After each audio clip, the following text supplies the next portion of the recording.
Here we are with social media and the media writ large finally kind of waking up to public interest and even outrage. You mentioned you're from the Academy, University of Illinois, Chicago. Let's play. I got a brief clip of what happens at a graduation commencement ceremony when the speaker mentions AI. Can we play that one, please?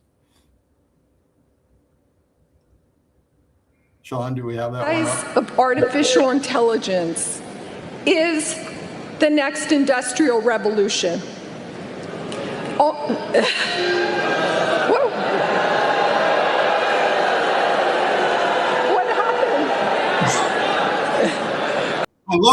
happened? I love her response to the booze, which is she turns around and goes, "What happened?" And I think that's our topic for today is what is happening, and tell us a couple of things, right? Because I'm the guy, I'm a fact-based evidence guy. I don't want to get caught up in the outrage unless it's well justified and unless I understand how we can mitigate a problem that exists. So you're in the regulatory space as well in terms of research and study.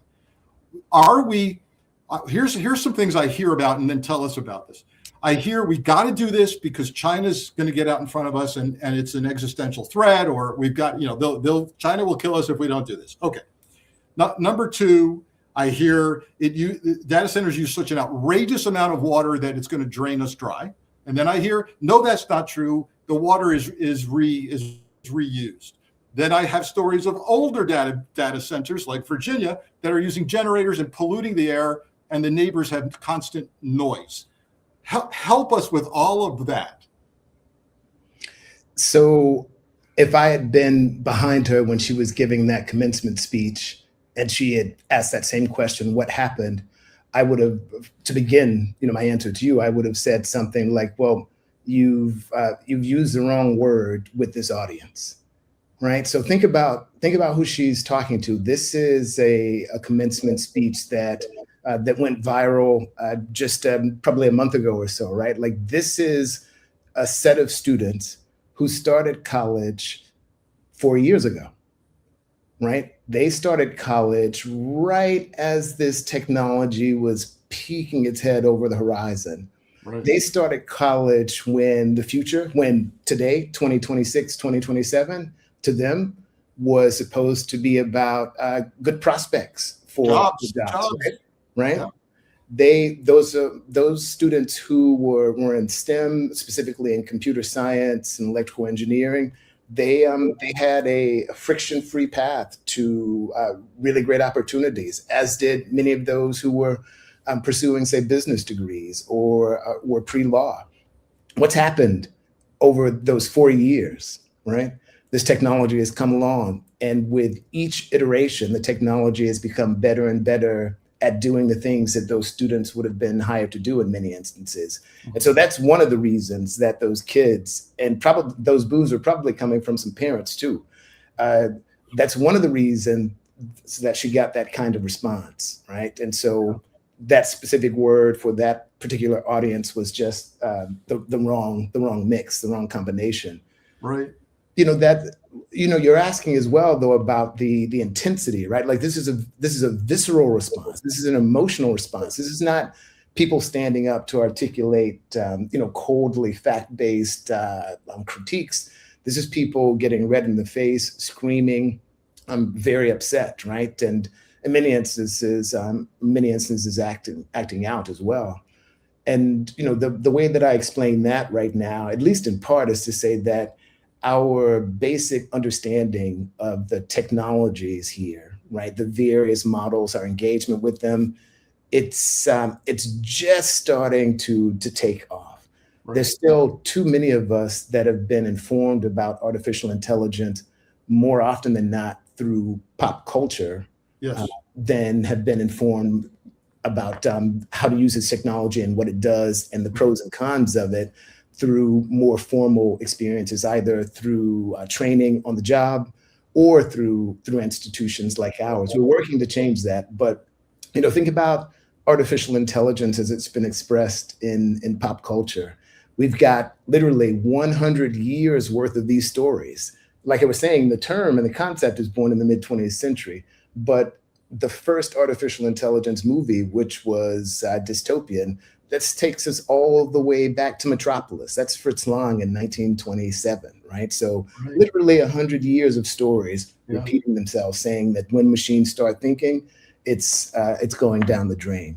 Right. So we've got that kind of pop cultural education that we have to engage with. I think those movies are great. I think the novels are great. I'm a huge science fiction fan, but we need to temper that with reality, with fact-based information. So what do you, I mean, if you're that commencement speaker and you want to, at great peril, introduce even the concept of a future with AI, how do you use it? How do you, beyond semantics, more importantly, right? How do you lay that out for a student these days on campus and present the challenge to them? So one of the things that I do on a pretty regular basis, and many of my colleagues are doing this as well, is that we're trying to turn the technology back on itself for pedagogic reasons, right? And so a fundamental question for academicians that are serious about this is, well, how do we use this technology to teach about the technology? How do we use this technology to inform the students that have come to us for guidance about how to move out into the world as adults? And then when you're at a public institution like mine that has a serious responsibility and connection to one of the largest cities in the country, that kind of message needs to be sent out to citizens at large too.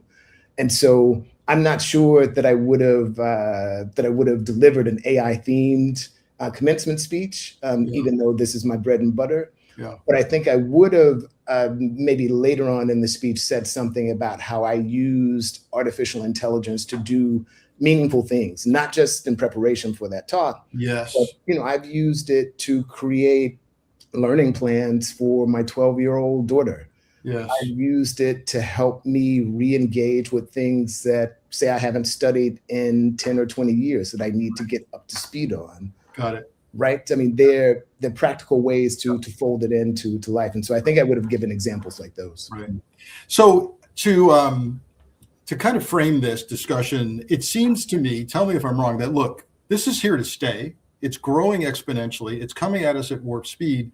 And the answer is not necessarily to say, I reject this outright, but rather to figure out its place in our society and then bring it close to home. What is the answer to is the answer regulation?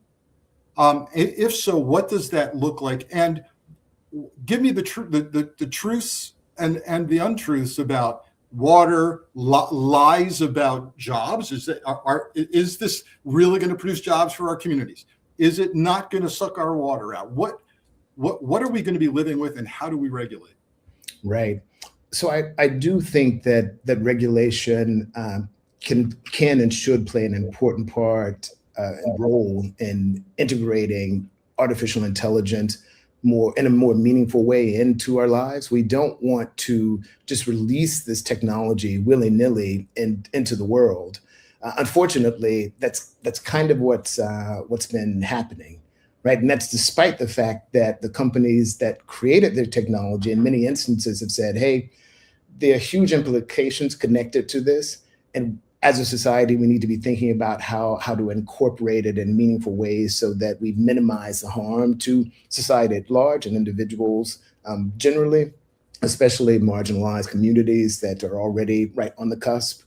And so these warnings have been out there. Experts that spend all their time, all day, every day, looking at this technology and thinking about its implications for various industries have also been saying, hey, this is a very big deal. And so I'm definitely a fan of and a proponent of regulation for applications really across the board.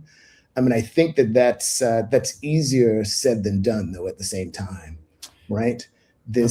In order to do this effectively, you need to understand what this technology is.